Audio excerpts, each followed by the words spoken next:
So I brought a few of my arugula plants into the garage so I can make this video about how I save my seeds and which plants I saved those seeds from. Right now it is the end of April, and arugula isn't a fan of the heat. If you've ever grown arugula, it bolts like this. And when I say bolt, I mean that it sends out this shoot on the plant that the flowers come from, with all the reproductive organs of the plant, and that's where the seeds form inside the seed pod after it flowers. And the more heat and the more sun the plant gets, the more likely it is to start to bolt. But if you look at this one here, it hasn't quite started to bolt. This one hasn't either, and it's very leafy. This one, this one, and this one, and this one are all starting the bolting process. So these ones that are starting to bolt, these ones are all going to be cut and eaten tonight in a salad. The whole plant's edible. This one, it's slowly starting to bolt. You can see that it's going to start flowering soon, but it has thicker leaves. So this one I'm actually going to let grow out and flower, and this one will be food for, I will eat the seed pods. I will pickle them, fry them, bake them, roast them, deep fry. They're very good, they're very tasty, and one arugula plant can produce hundreds of seed pods, and they're good size. They're very, very good to eat. I love them. I love the taste of these seed pods. So this one will be for seed pods to eat.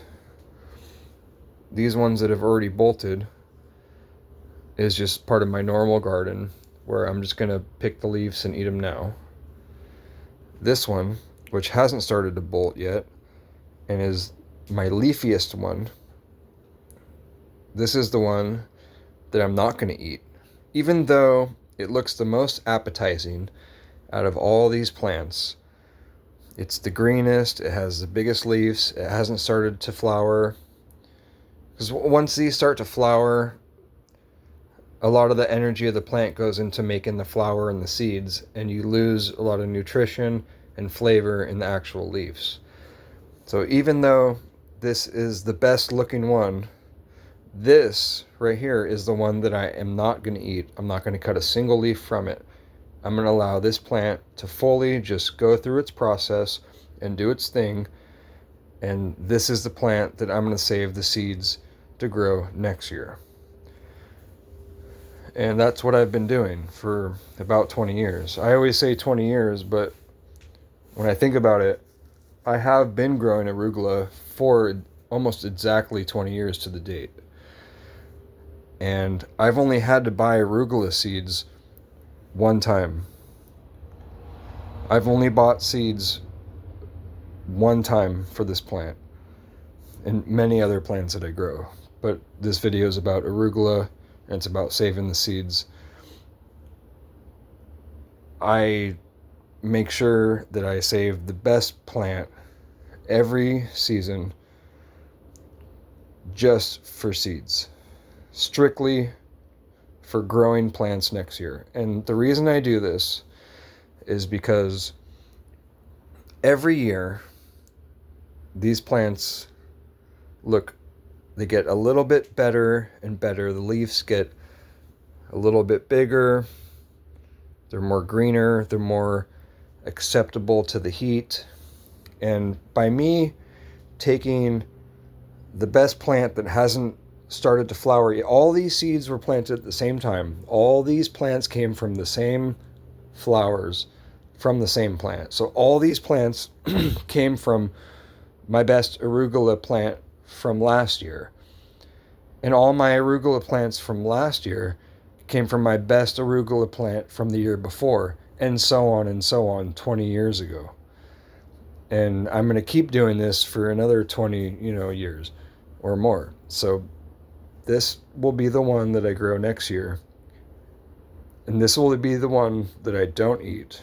It's hard as a gardener to not want to eat your biggest apple, your most delicious looking apple. That's the one that you don't eat. That's the one that you're going to save the seeds, and that's what's going to give you those seeds for next year. And if I were to just pick these all and I want to eat my best plant, then I would have to buy more seeds.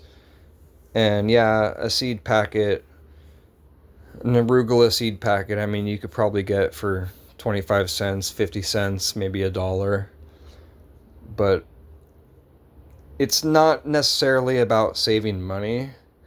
It's about having the best plant that you want in your area. So as I grow these, they get accustomed to my area, to the ground, the bacteria, the fungi in the ground, the dirt, everything. They kind of learn how, I mean, either they grow or they don't.